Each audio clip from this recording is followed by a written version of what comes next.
Hi! In front of me is Oppo A78 5G, and today I would like to show you how you can add photos to text message on this device.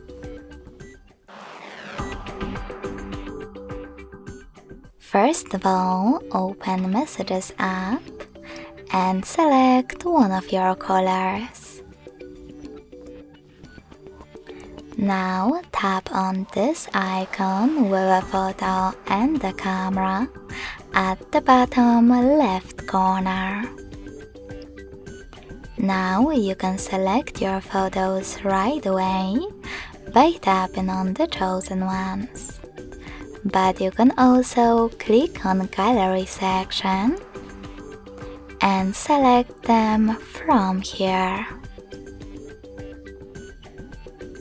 When you finished, click on Add at the top right corner.